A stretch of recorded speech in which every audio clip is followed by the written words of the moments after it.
It's a question that's been asked for as long as video games have been around, it seems. And that question is, how much should fans influence a video game?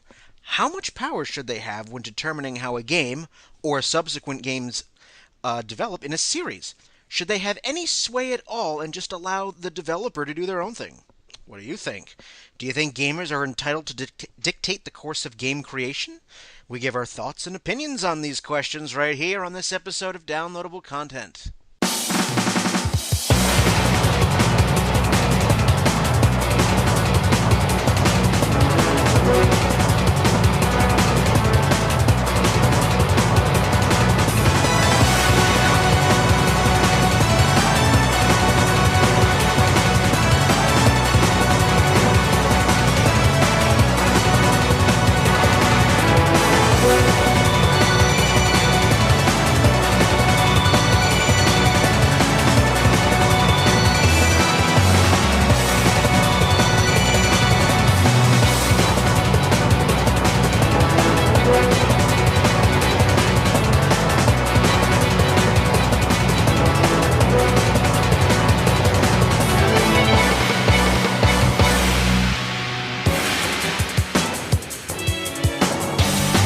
Hello everyone and welcome to Downloadable Content. I am Brian, and with me we have a smaller panel, a plus one. We have Ronnie. Hi, guys. It is just him and him alone day. Oh, well, we know from my previous podcast that I talk enough for three, so we'll be fine. He's got the perspective of 9 different people. Well, that's what multiple personalities do for you. Yeah, and also saves on my bandwidth. Point taken. Yeah, well... So, where are we starting with this? On this episode, we're going to be talking about fan influences on game creation. It's a question that's been asked a lot. I mean, especially in today's age of social media, where now gamers have a direct connection to developers or people in the know, big names in video games. It allows them to communicate, but even, I won't say more importantly, but more directly in this case, it allows them to air their grievances a lot more publicly and a lot more vocally than in the past. Yes, it most certainly does. And which leads right into our first thing, I think. I think it does. It does. It'll just dive right in. The reason why I wanted to do a discussion based on this question was largely the result of probably one of the most recent examples of gamer controversy and all that fun stuff involves Mass Effect 3. Now, Mass Effect 3 is an amazing series. It's probably one of the greatest trilogies of video games I've ever played. And, you know, Now, I wanted to do this episode for a long time, but I specifically wanted to do this episode after I had a chance to play and finish Mass Effect 3, just so I could see what the hell everybody was complaining about. And I remember when the news came around and people were bitching about it. Now, I took great pains to avoid all spoilers. I did not read a single review, nothing. So when I opened up Mass Effect 3 a month ago, I had no knowledge of what the game would contain at all. And in this day of social media, that's very hard to do. So I managed to keep myself from a single drop of Mass Effect 3 details. And so, the ending. I suppose to start this off, before we get too in-depth in this, I will... bear myself that I have not played Mass Effect. I know the controversy behind the ending of Mass Effect 3. I actually know what the ending is. So I'm going to be talking more in the general sense of how I feel about fan influences rather than in the specifics of being somebody who is emotionally involved with this franchise. Fair enough. And just as a warning to all of you listeners out there, there is a spoiler alert involved, so if you have not played this game yet and are going to, I would advise that you not listen to the next few minutes. You have been duly warned. You've done due diligence. Now let's jump into the subject. Let's jump into the subject. Mass Effect 3. Now, because I played this after the extended cut DLC came out, it's free DLC. I downloaded it. And did you play the original ending? I did not play the original ending. After I finished the game, I went on YouTube and saw the original endings. Okay. For comparison's sake, because I wanted to see what the problem was. So I needed to have some basis. Okay, I've just played the extended ending. Let's see the original ending and see what's up. Well, I suppose the first question that I have for you before we go into how fan influence has changed this ending, do you believe the extended cut ending is a better ending, a worse ending, or on equal ground with the original?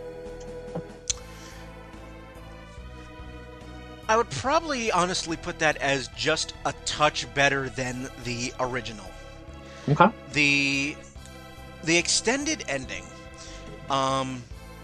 really, for me, having seen the original and the extended endings adds a bit of additional dialogue, so it better explains things.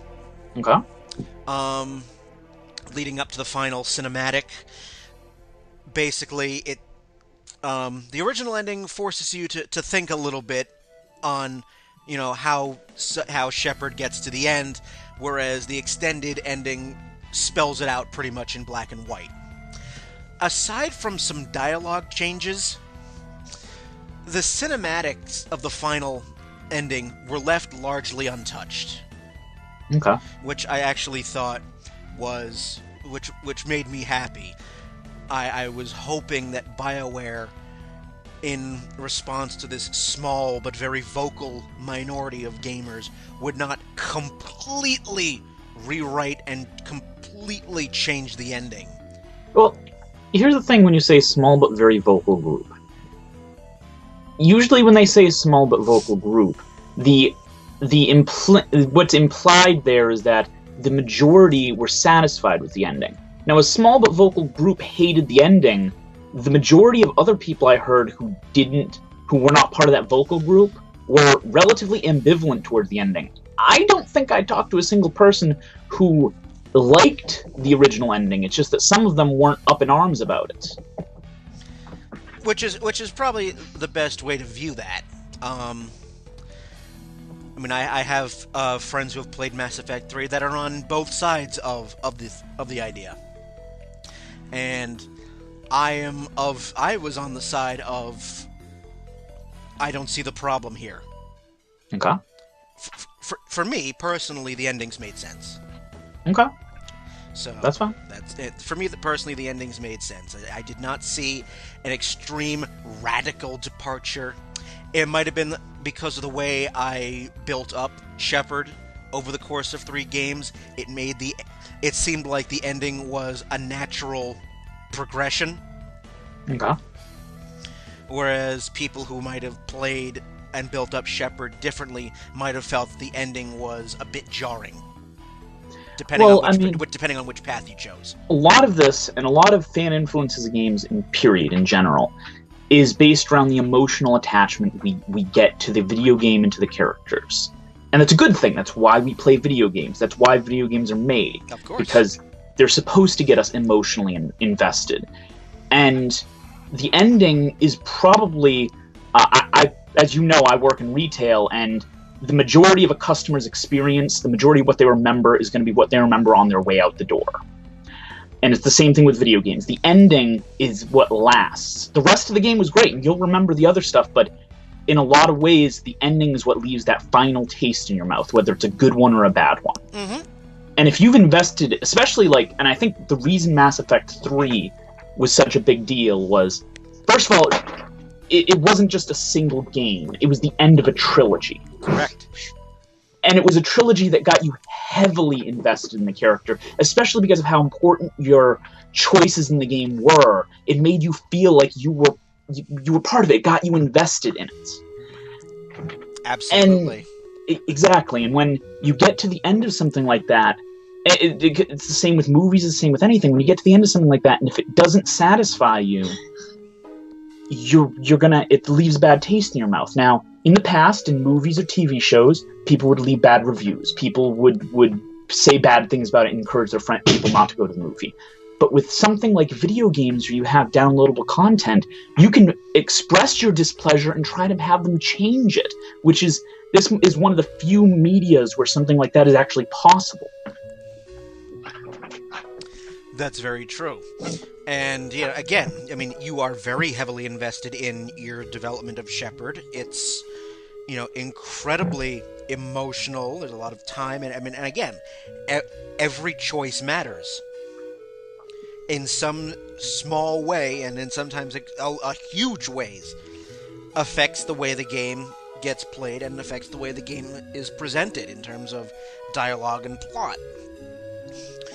And, as I said, depending on how you played as Shepard, the ending I could see where it could have been jarring.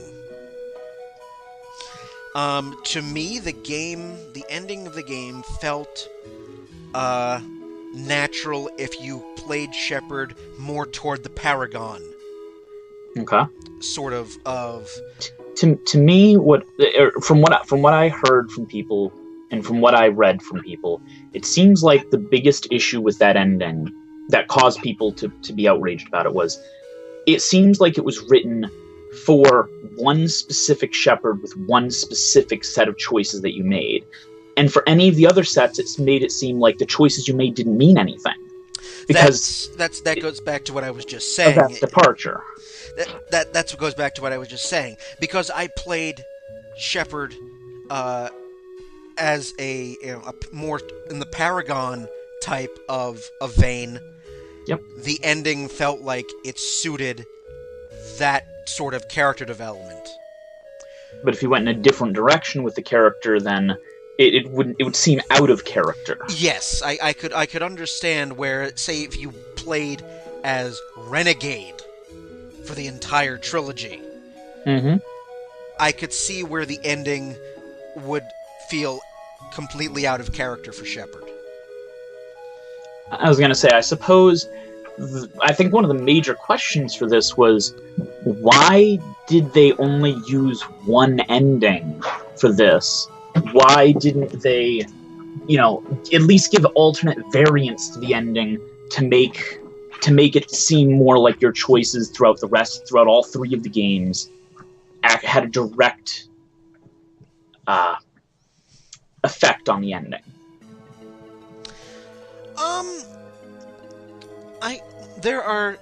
Mass Effect 3 has multiple endings, and I will give each one of them in brief. Yep. The first one is called the Destroy ending. Yep. Which is based off of how much your galactic military readiness you have at the end of the game. Mm-hmm. The Destroy ending basically is self-explanatory. You fire the Crucible, and depending on your overall military strength at the end of the game, the Destroy ending will do one of the following. Wipe out everything. Wipe out only synthetic life. Or 3, wipe out synthetic life and leave Shepard alive at the end of the game. Okay. In order to get the Shepard alive ending, you basically need a 100% completion. Well, naturally, that's how you get the best ending of any kind. So, that was the Destroy ending. The Control ending, which is the ending I chose. Shepard sacrifices her physical body, but her consciousness gets absorbed into the Reapers, and she controls them and ends the war that way. She supplants her mind into the mind of the entire Reaper race and basically forces them stop fighting. That's it. Ghost in the Machine. Yep. And then there was the third ending, which is basically do nothing. and which is basically Shepard decides that humanity cannot make this decision. The Reapers wipe out everything, and then there's a cutscene basically saying that, future generations ended up figuring out a way to... The future refused to change. Yeah, something like that. And I was actually aware there were multiple endings, but I meant more how the choices you'd made up to that point, like we were talking about, the way that it didn't seem to jive with some of the choices you made earlier on. That's more what I was getting at. Yes, and, the endings did feel as if they were a bit tailored toward one type, a particular type of how you molded Shepard. I mean, games with a lot less choices overall than you have in Mass Effect to define your character and to define your world have a lot more variation on their endings based on those choices they made. And it seems like Mass Effect did not have that, which, as we said, for a game that was all about choices, it seems a little jarring that they wouldn't have had that variety in their endings. I can only imagine that if BioWare took every possible way Shepard could be molded into account... They couldn't do that. As I think about it, it's like, okay, with all of the different possibilities you could mold Shepard throughout the trilogy, the amount of endings they would have needed to come up with... Yeah, it would have been Chrono Trigger, and that was a great game. But I think you would have had more than 12 endings. It's not an either-or, though. Like, it's not like there isn't a spectrum in the middle. Like, it's not like we have to have 50 endings or 3 endings. Like, they couldn't have had 1 or 2 other endings that were more... Because there were a couple different general ways you could go with your choices. It's not hard for us, as you were saying, if you went the Renegade route. It's not hard to go, well, if you're going this way, then this would be the ending you're going to generally get, or this is the way you're going to generally get. Like, they don't need 12 of them for every specific variation, but at least something that looks like they did it in good faith. Give an ending that would represent your character. I mean, for me, the ending felt representative of the character, which is why when I after I saw the different endings and all of the flack, I was just like, it's very representative of the way you were playing Shepard. Yes, and some of the comments being left on various websites and message boards and things like that led me to the conclusion that some of these people got way too attached to their Shepards. Well, that's what we were talking about at the very beginning, It's all about getting emotionally involved. That's what the games are. I mean, when you really get down to it, video games are an art form. I believe it is, regardless of what a movie critic might say. Games are an art form. And I believe, and this is not... I'm not saying everyone feels this way. I already know that not all artists feel this way. But I believe that when you're creating a piece of art to be viewed by other people, you need to take your audience into consideration. You need to know what you're trying to show them. You need to know what you're trying to inspire in them. When you're making a piece of art for other people, to show to other people, you need to know what you're trying to convey in that piece of art. And by doing that, you are taking the influence of your fans, of your audience, into account. That's certainly one way to look at it. There would be some artists who argue that to hell with the viewing public, I'm going to make art for art's sake. Well, you're entirely correct on that. There are people who do that. That's why I said if you're making ones to be viewed by an audience, at that point, you're making art for yourself, And if you show it to and whether you show it to other people or not, you're not making it for them. You're making it for you. And in some ways, that's kind of... as you know what I've been doing right before this, it might seem a little disingenuous, but I play Magic the Gathering card game. Yep. I follow very regularly the writings of the head designer. And one of the things he said when he's talking about Magic card designer, talking about how they have to review the public, and he talks about art in general. And he basically, because he used to work writing for movies and TV shows. And he basically went, if you're making art that you intend to show to other people, but you don't care what they think, you're making it purely for the art, for you, that's a very selfish way of making art.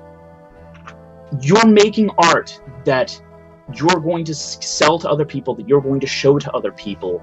If you don't take them into account in at least some way in what you're making, you're not making your art in the best way it could be. Because unless you're the only person who intends to see this, you need to take other people into account. You need to know what you're trying to inspire and trying to show to them. Yep, I can certainly see that to a point. There can be a point, though, where fan input gets outright ridiculous, though. Oh, I agree. That's why I'm kind of like we've had this discussion before. I want you to know that I tend to be in the middle on this. I don't necessarily think fan influence should go all over the bend, but I also think fan influence shouldn't be ignored. And it seems like a lot of people pretend there isn't a middle ground. Oh, there's definitely a middle ground. I mean, it's a delicate balancing act, but I have an example here of outrageous fan demands. The producer of the Tekken series. I knew this was coming. The producer of the Tekken series got so fed up with fans' demands to use specific voice actors that he ended up writing a long statement which basically amounted to "shut up." It was certainly a ballsy move. Basically, this long statement amounted to, "Shut up, you have no idea how to create a video game, back off, grow up." That was basically, in a couple of phrases, the gist of that particular statement. Mm-hmm.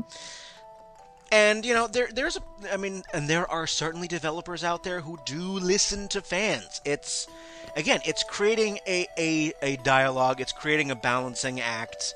I think fans should have influence to a point. Well, here's the other thing about fans' influence in general, not necessarily on the Mass Effect 3 ending, is that when you're talking fan influence in general, and you're talking about having a dialogue with your fans, when you're, creating a game and afterwards, having that dialogue and having the fans feel like their voices, even if they didn't change it but were heard, that's part of making that emotional investment. Yes, I agree. And like any medium, the person or people who make said medium can take all the criticism and advice from fans that they want. It's ultimately up to the developer, though, or the creator to act or refuse, act on that advice or not. That is exactly true, and no matter how vocal the minority is that talks about it, it is always up to the developers. They're not forced to do anything. Oh yeah, they're absolutely not, because. And this particular sentiment I agree with. If a developer does cater to every fan suggestion and try to please everyone, which is an impossible task to begin with, the end result would probably end up being a very bland game. Well, yes, because you're going to be... everything is created for someone, and your intention is to create, as we said, emotional investment. Part of that is by inspiring extreme emotions. If you have a movie or a game, if you have anything that everyone thinks it's okay, that's not going to be anywhere near as well regarded as a movie that a percentage of the population loves and a percentage of the population hates. Because if you're creating something that a lot of people love, everyone loves different things. There's going to be a portion of the population that's always going to hate that. Because that's not what they're looking for. And you can't be afraid of that. Yeah, I mean, as a developer, creator, artist, what have you, you're going to piss people off. Yes. You can't please everybody. It's impossible. No, in fact, you wouldn't want to. As I was saying on it, if you create something that pleases everybody, you're going to be average, and you want people who love and you want people who hate because you're inspiring strong emotions. It means that you're bringing something out of them. Yes. And then, of course, you have games and things in which fan demand, fan influence gets completely unheard, publishers do their completely own thing, and the result is disaster. See Resident Evil 6. Yes, not just Resident Evil 6. You have franchises where the games went in a direction that were completely different than the way the fans wanted and the way the fans enjoyed. You have franchises that get cut off in the middle, which, when you end with endings that aren't really endings, they're continuations, that's very displeasing to the fan base. It seems like Capcom's pretty good at this. Oh, Capcom's excellent at it. Capcom is the #1 franchise killer, I think, in the video game world. If any video game company has made a living off of killing beloved franchises, it's Capcom. Yeah, I was gonna say the one I have the most experience with would be the Mega Man Legends franchise. Yeah, Mega Man. There's one. Yes, Mega Man in general. I could just have ended that with Mega Man, and everyone would know what we're talking about. For those of you who have not had your childhoods ripped out of your chest and stomped on by Capcom, Capcom has made a business of destroying the Mega Man franchise in a couple different ways. But the one I was specifically bringing up was the Mega Man Legends games, which ended on a cliffhanger, and then they canceled the next game, and despite fan outcry, some of the largest petitions from video games ever turned in, despite all of this work over years at this point, they still have the last we've heard from the Capcom representatives was an executive who was asked if they had if they'd gotten the petitions, going, yeah, they really don't know when to stop, do they? Yeah. So Capcom is really good at that. Sega also seems to be pretty good at that. Sega seems to do... See, Capcom seems to do it intentionally, though. Like, Sega seems to just not know how to run franchises. Yeah. That's... I don't think they do it intentionally. I think they just... They just don't have any organization whatsoever, and they don't really know what they're doing. Poor Sonic's been dragged through the mud. And I like Sega, and I love Sonic. My good God.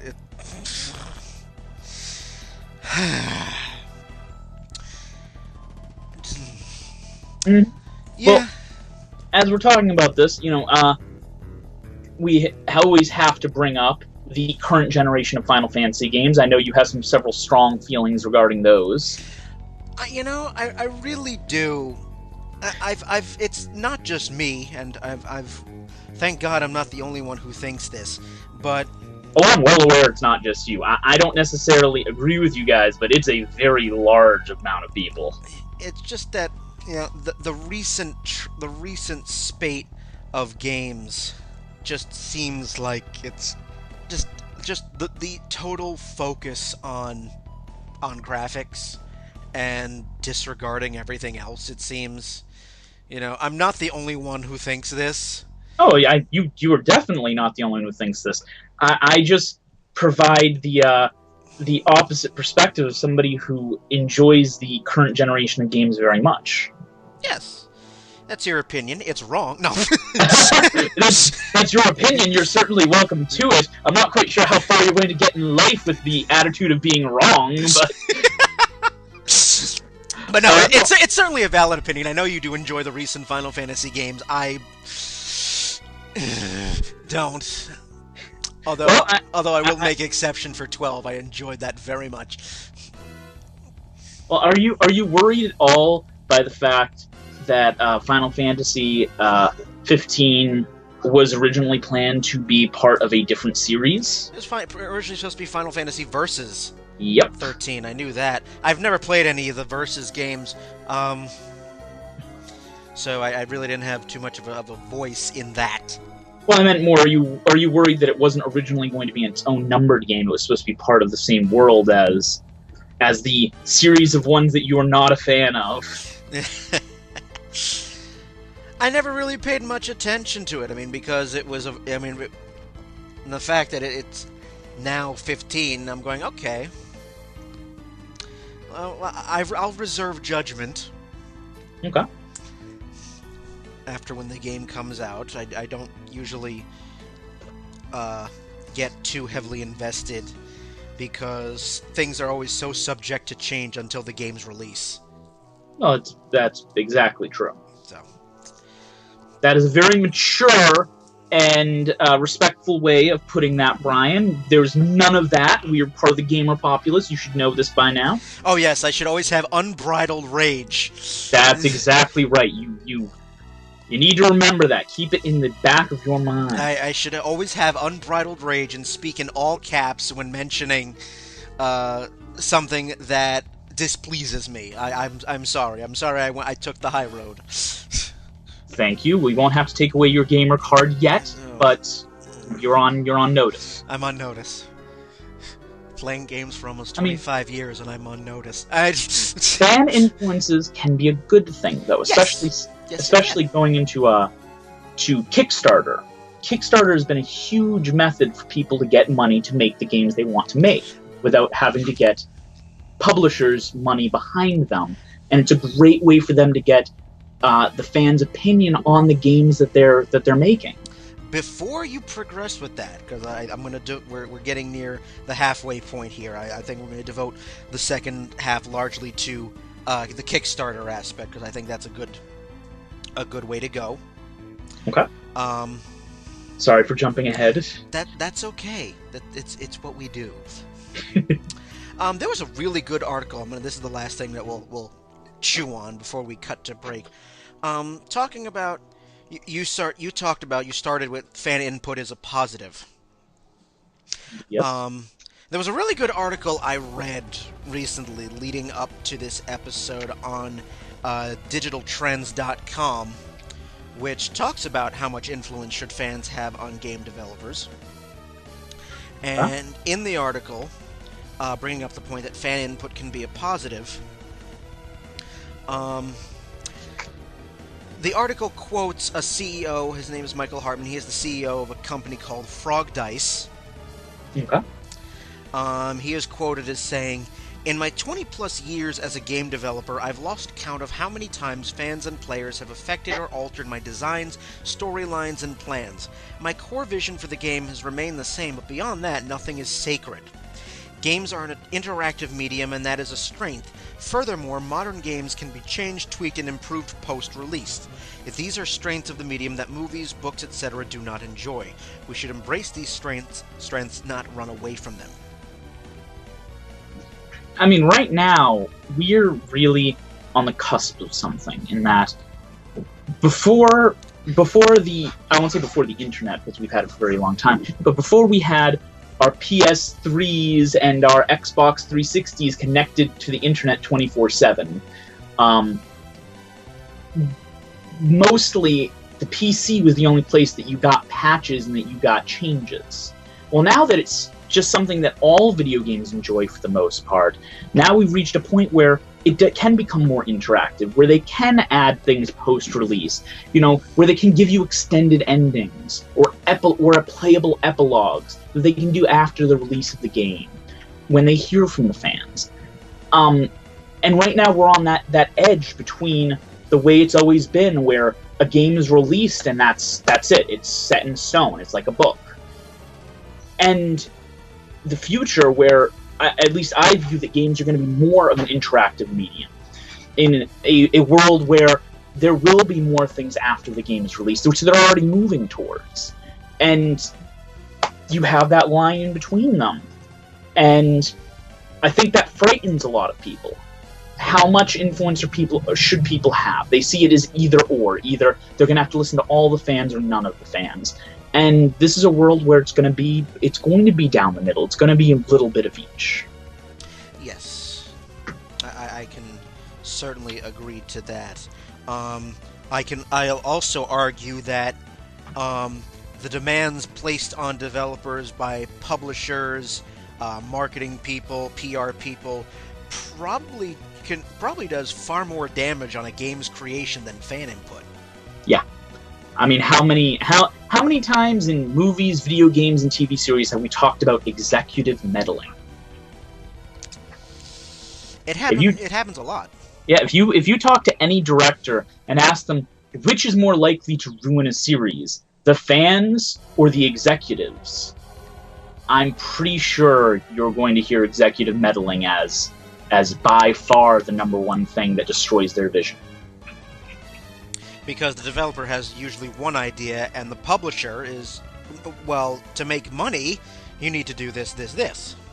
Exactly. And the publisher, see, the developers and the publishers have a little dance, because not all of them necessarily, because there are exceptions, both for developers and publishers, but the developers many times want to try to push something new, because that's how you get people to feel passionately about your product.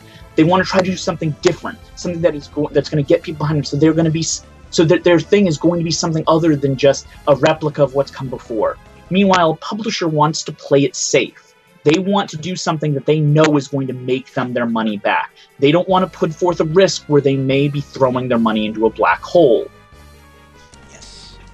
And that's the problem there, is they have two different visions of what they're trying to do with the game.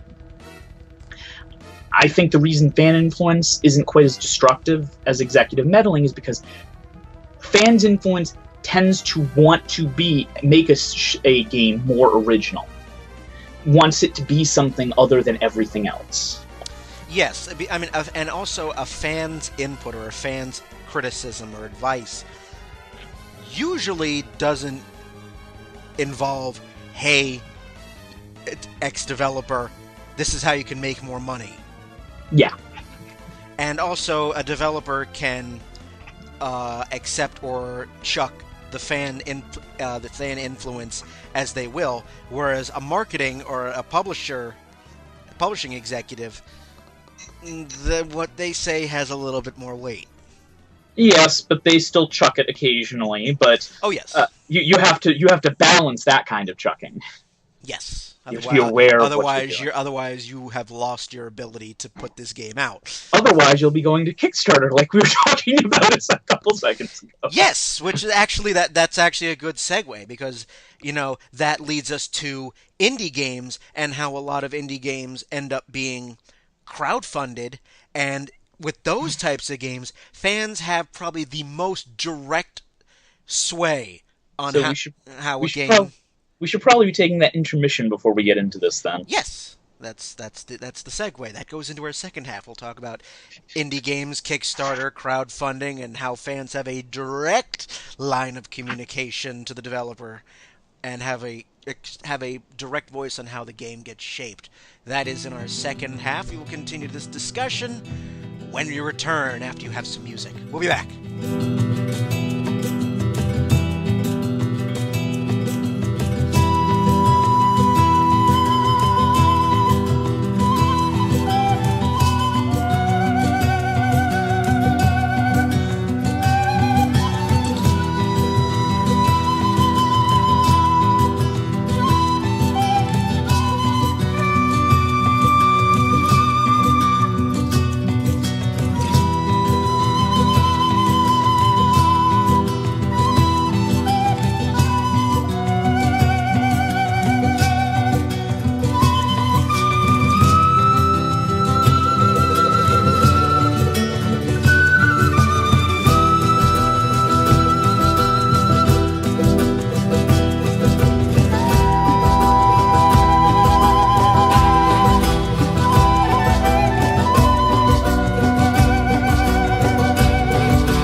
Hello, everyone. Welcome back to this episode of Downloadable Content, talking about fan influences on video games.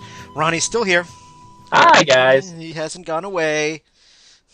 He hasn't been absorbed into an anime or anything like that. I have not been hunted down by the people who tell me I should be playing Mass Effect 3.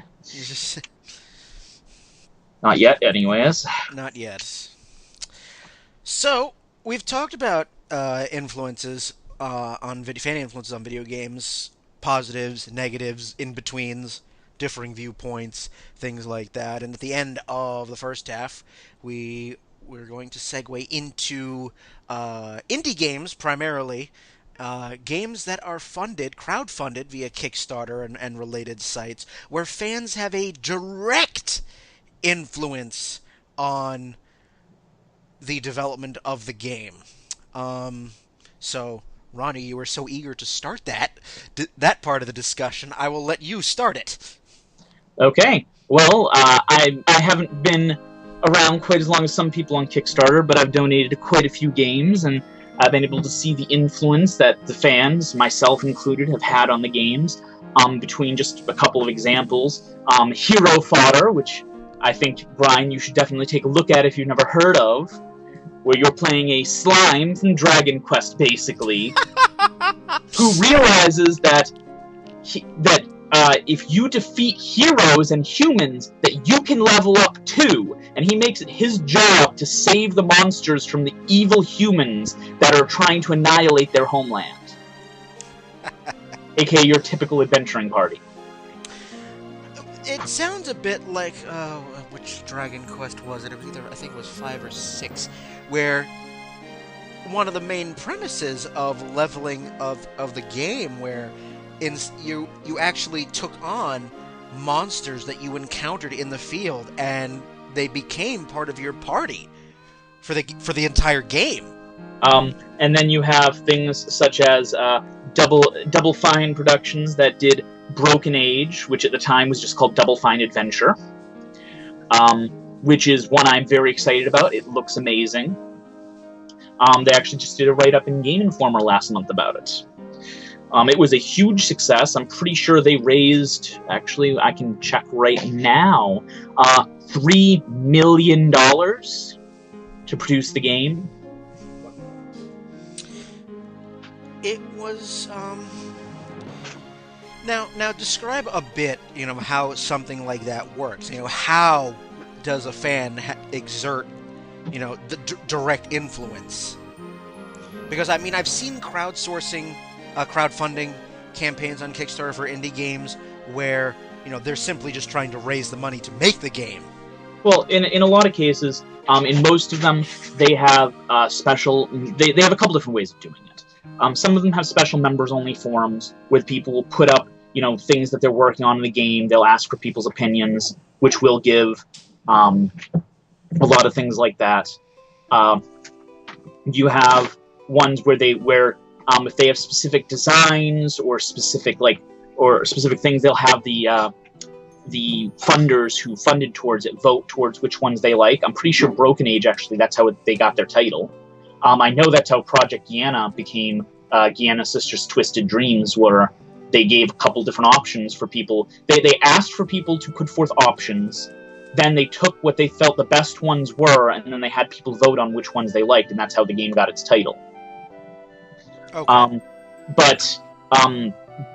Those are kind of ones where they put things up for us to work, but there's ones where, in the members' forums, they ask, these are things we're working on. What do you guys think? What would you guys like to see? These are things we're doing. Here's some images. What do you guys like about these? What do you guys don't like about these? What could we do? And there's a lot of back and forth and a lot of communication between the people working on the game and the people who put forth their money to make sure this game happens. In a lot of ways, you might see it as like the producer's influence, but much less evil. In that these are people who want the game to succeed. And, obviously, if you are contributing your own money to a game, you would think that you would have a direct voice on the game's creation, since you are fronting some of the cash for it. Exactly. And for the most part, I've never really run into one of these where they seem excited to have the opinion of the fans. I mean, that's one of the as you said, that's one of the strengths of this medium, especially for smaller indie groups, is that you can directly get your fans' opinions and, use that when you're making your game. And as a result, we've seen a lot of great indie games. Oh yes, we have. Yeah. I mean, you've to be honest, despite the fact that I think I might have pledged more on Kickstarter than you, I think overall you've played more, especially through Xbox and things like that, than I have. Yeah, I mean, I've played some great indie games, and I'm looking to get more. Go get Project Gianna first of all. What's it called? I will show you at Gianna Sisters Twisted Dreams. It is an incredibly good. It's one of the best platformers I've played in quite a long time. I enjoy it very, very much. It's actually the first game that I ever donated to on Kickstarter.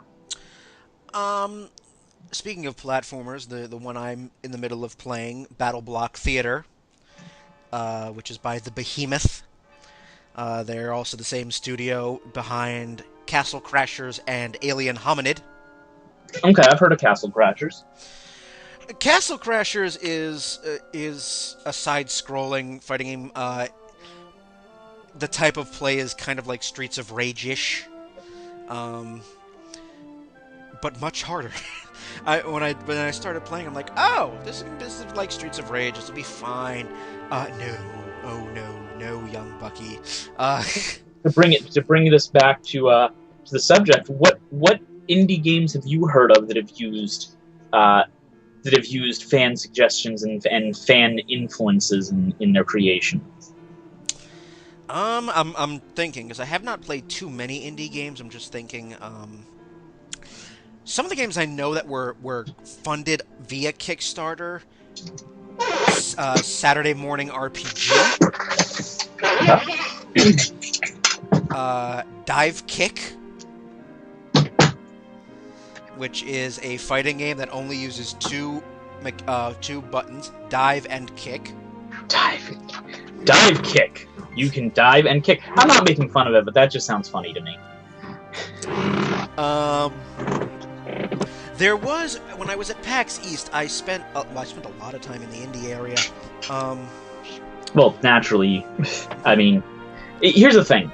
Like, if I was at a convention like this, I would probably be spending most of my time in the indie area, because you want to know what? You're going to hear the big announcements. When you get home, there's going to be a big write-up on anything from any of the big companies that were there. But being able to see some of the indie stuff firsthand, games that you might not hear about again until they were released, and you can get the first look at something that might be the next big thing. I mean, that's cool right there. I mean, we'll use the company Supergiant Games. They made Bastion, and now they're working on the next game, which is called Transistor. I mean, they've been getting a lot of fan feedback, which some will be incorporated into Transistor. You mentioned Double Fine. Yep. I was introduced to them very recently via the game Iron Brigade. Yep. Which is available on PC and Xbox 360. My friend Wyatt wants me to get it strictly because he wants to get the multiplayer achievements. Well, I was going to say, it's Tim Schafer. How can you go wrong? I was going to say, after he left LucasArts, he made Double Fine, and it's been swell ever since. Let's see, you mentioned Broken Age. Yep. Broken Age, it's a game which is about, one of the premises for it is you have two different worlds, basically, with two different main characters. You can switch between the two characters and their storylines at any time. We know eventually in the game their storylines will intersect, but as of so far what we've seen, you have a fantasy-ish world that's kind of based a little bit in Greek mythology, a little bit in a couple different things, where the main character, a girl, she is going to be sacrificed to this monster during this festival. And she, normally it's seen as an honor to be chosen. She does not see it that way. So she escapes from it and stops the festival from occurring. But when she leaves her hometown, she finds out every town she goes to has this festival. So after hearing about all these people who are going to be sacrificed, or that have been, she decides that she's going to change things and she's going to stop this from the beginning. And it's about her stepping up and growing up. Both of them are about the characters growing up and becoming more than they are.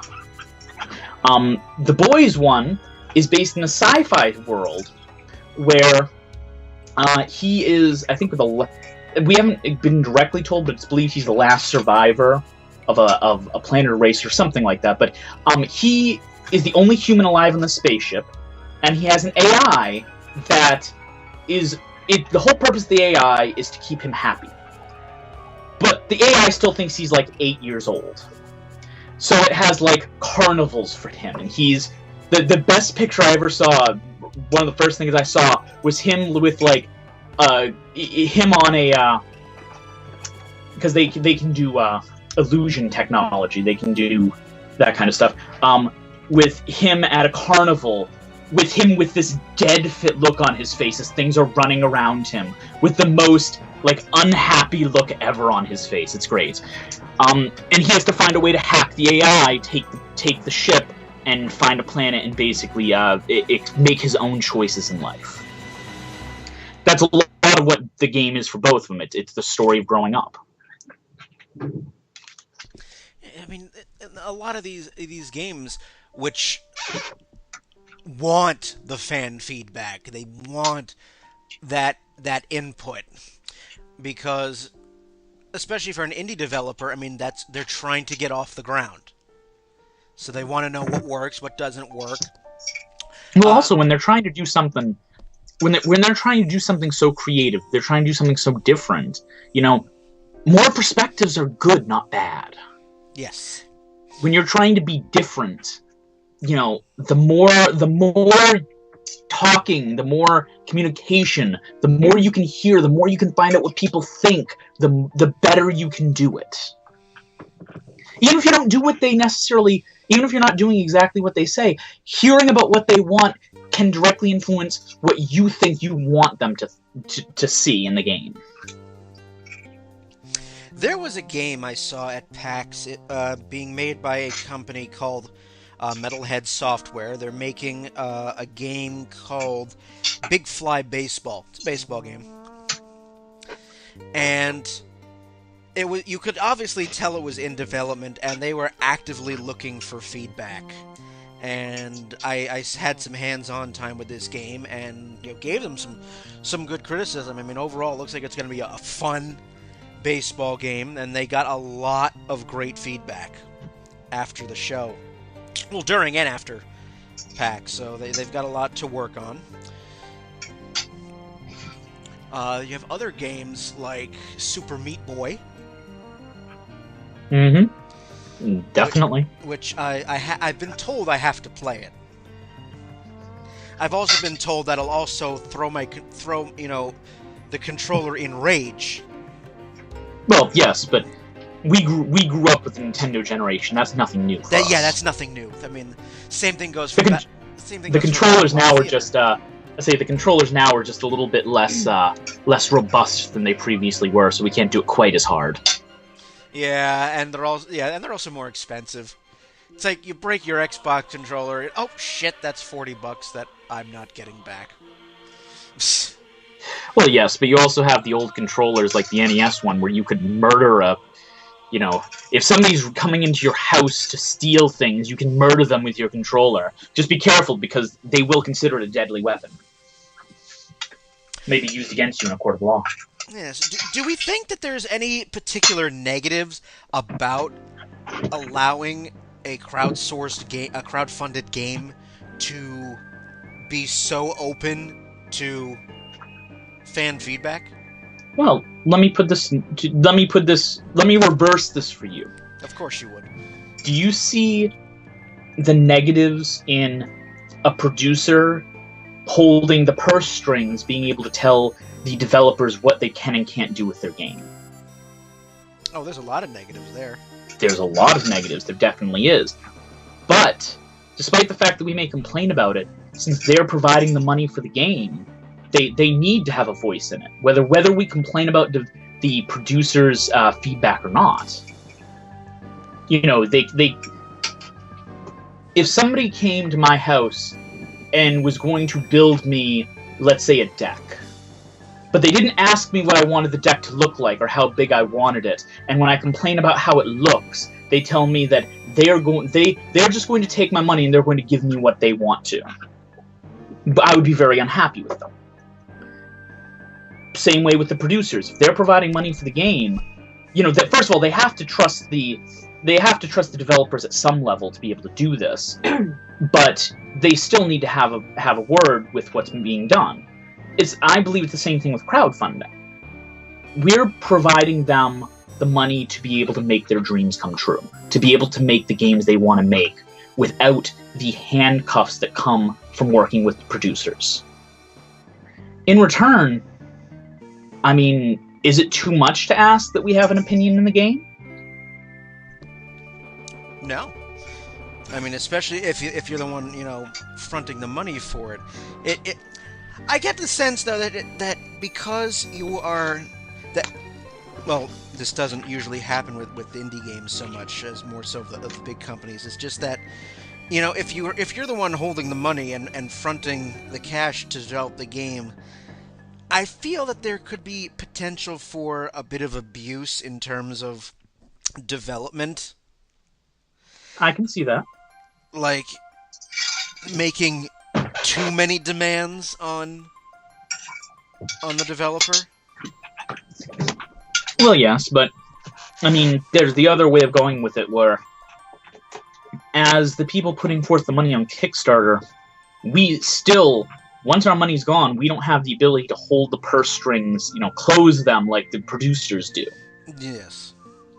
They can stop things mid-production. We can't. Really, our suggestions are coming at the developers' goodwill, because they could ignore everything we say. Yes. If they did that, then their next Kickstarter may not have anybody donating to them. But we only have as much say as they let us have. Right. So we can't force change. Not really. I mean, there's always ways you can try to do, you know, campaigns to get things changed. And with a small enough independent developer, bad publicity like that would probably be a very bad thing for them. But in actuality, I mean, there's very little we can do. Just what they let us do. Ultimately, I think there has to be a sense of trust, though, on the part of the gamer to, you know, trust the developer to make a good game. Kickstarter is all about trust at some level, because I mean there are certain things you can do if the products never materialize or the words are never given out.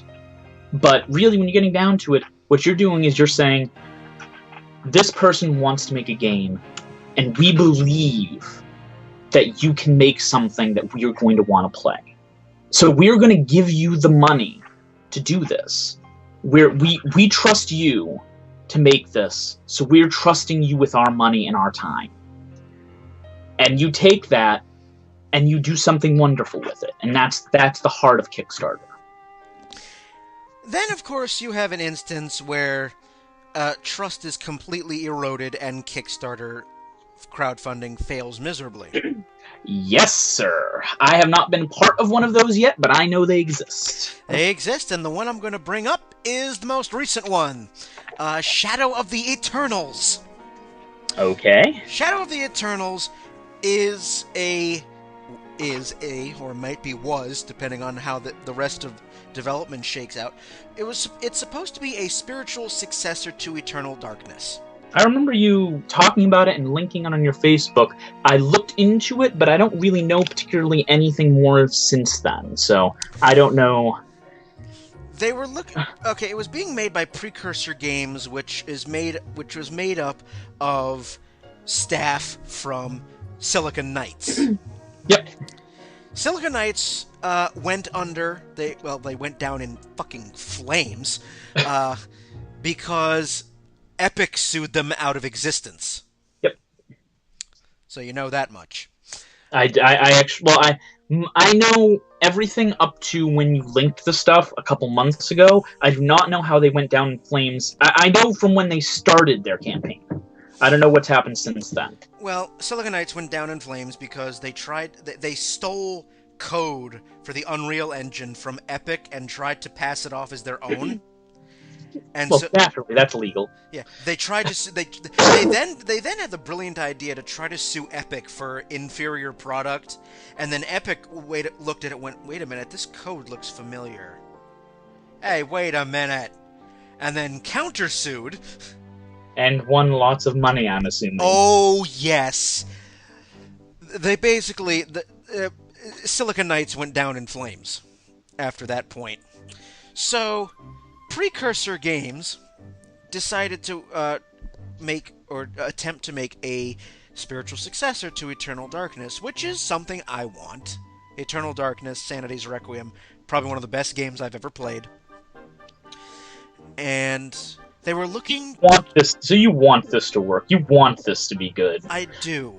The problem is Silicon Knights has had a horrible track record since Eternal Darkness.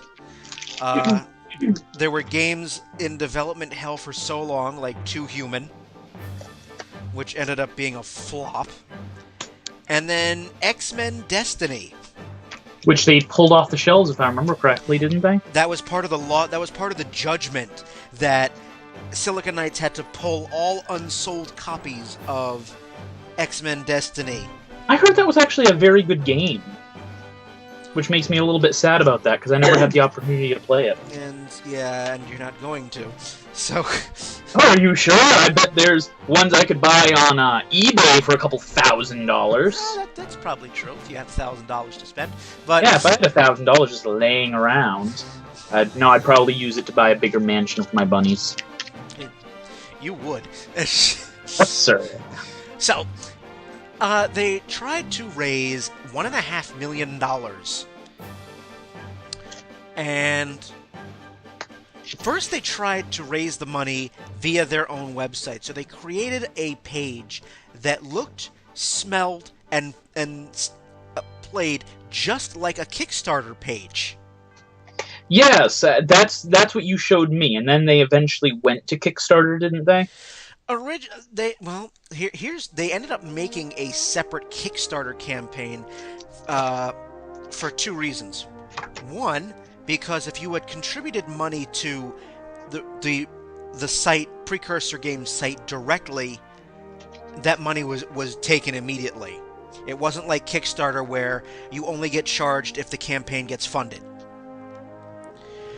So Precursor took your money immediately. Lovely. Which these sound like upstanding citizens already. They took your money immediately, whether they met their own self-imposed $1.5 million funding goal or not. Also, they claimed that they could not initially get a Kickstarter because Kickstarter doesn't operate in Canada. Precursor Games is a Canadian developer. Yep. But somehow they figured out a workaround, and so they opened up a separate Kickstarter. Here's why. Kickstarter did not operate internationally for a very long time.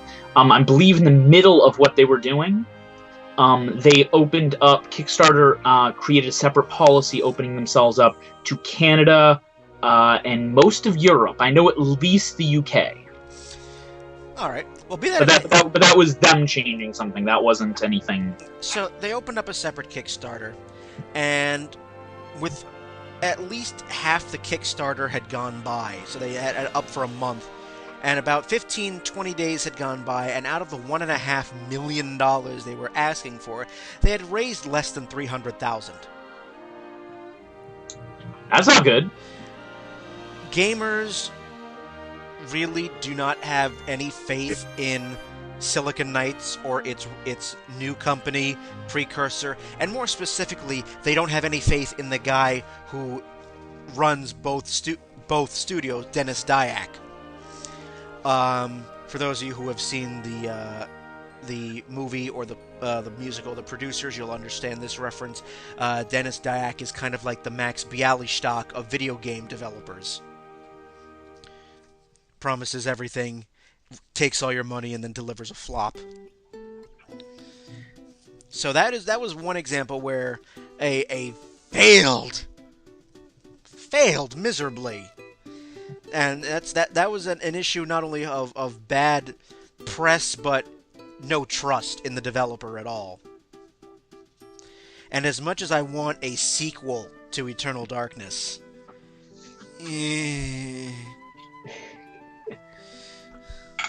so I know that, Kickstarter is rife with failed campaigns, but that's the one that sticks out in recent memory. They pulled down their Kickstarter after they had said, we have new announcements, but we'll tell you about them in a few weeks. New developments. And I'm just kind of like, Well, you want it to happen, but you don't want it to be. You don't want them to completely screw everything that made that game awesome up. Right. And screw the fans over in the exact same way.